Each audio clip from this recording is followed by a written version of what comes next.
March was always going to be a tough month on the hobby progress side of things. The release of both the new Elder range and the MacLeod box set, all of which contain models that Jester and I are both invested in, meant it was going to be a tall order to paint more models than we got this month. But let's line them up and see what we got done.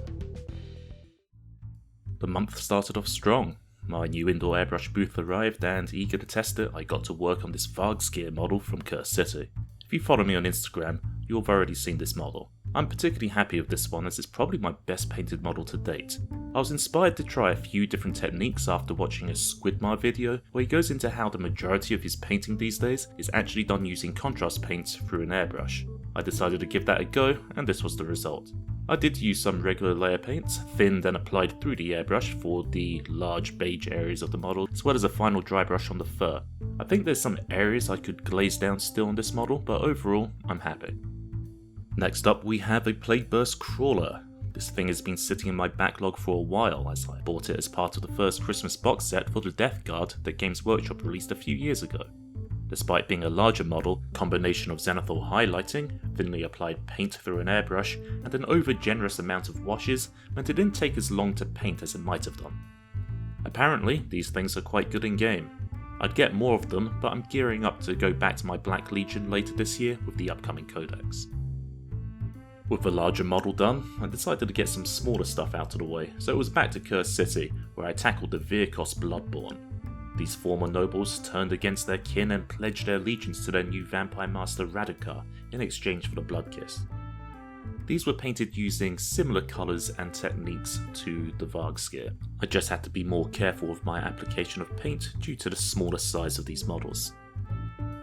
Speaking of Radukar, I also tackled the Great Wolf himself. I really enjoyed his portrayal in the Cursed City audiobook, so I was looking forward to painting him. He turned out okay. He wasn't as much fun to paint as I had hoped, mainly because despite his wolf pelts looking really simple in appearance, they were actually a bit of a hassle for me to get them looking exactly how I wanted. I was much happier with how this Cursed City ogre turned out. Historically, I've always struggled with painting skin, and my goal for this model was to simply get good at painting skin. By my standards, I think I've succeeded as I like how he's turned out.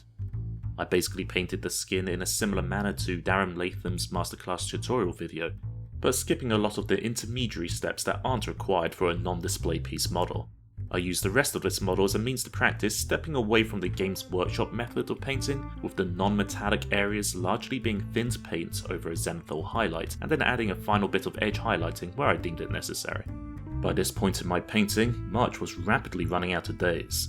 Vehicles and character models take much longer than regular miniatures, so I decided to get some quick wins by painting the remainder of the small miniatures I had left from Cursed City.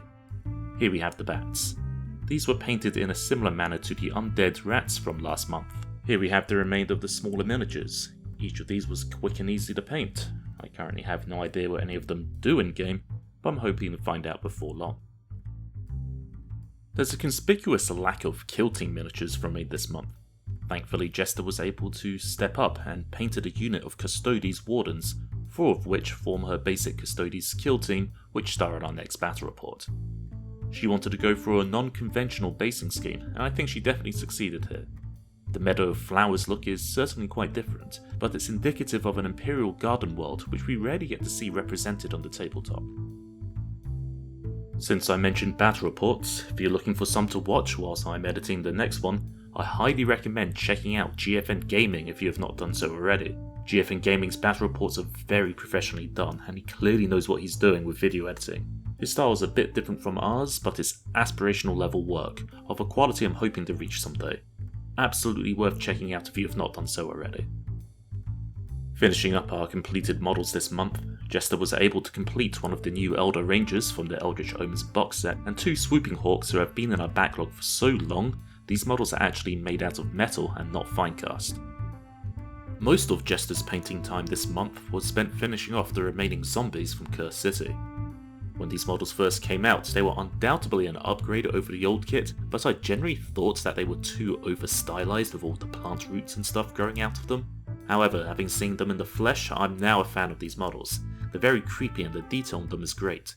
Jessa was particularly inspired for one of them. When she was younger, she was dragged off to see The Girl with a Pearl Earring starring Colin Firth and Scarlett Johansson. a movie inspired by a famous painting of the same name. She decided to paint one of the zombies as the fate of the girl with a pearl earring. So all in all, what was our progress by month's end? We painted a total of 37 models, which is one less than last month, but considering the nature of the models being larger or more detailed, that isn't too bad. But how much did we end up buying? We were always going to get in on the Elder as they're Jester's favourite faction, but we were fairly restrained and only bought the one Guardian box set, which contains 11 miniatures. We also picked up the box set of 5 Custodes Wardens featured earlier, and I picked up another 4 models for Fallout.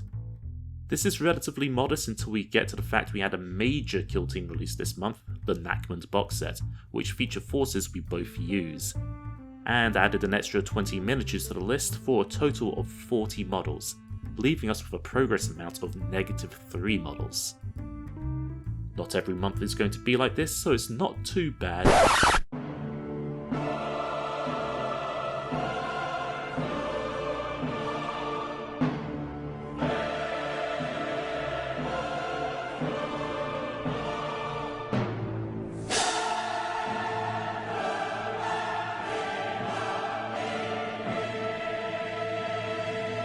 Oh yeah, terrain. MacLeod came with a fair bit of it. Originally I wasn't going to include it on this list. Certainly Games Workshop doesn't include it when it lists that the MacLeod box set contains 20 miniatures, and I know some hobbyists don't think terrain counts, but I can't do that in good faith. If it's plastic, and it needs painting, and not doing so makes you feel guilty, then it's absolutely part of the plastic shame heap. MacLeod comes with 18 pieces of terrain of various sizes, which means we actually got 58 models this month instead of 40.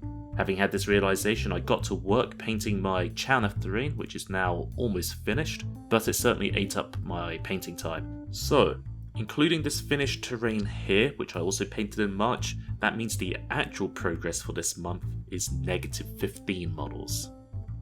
Oops.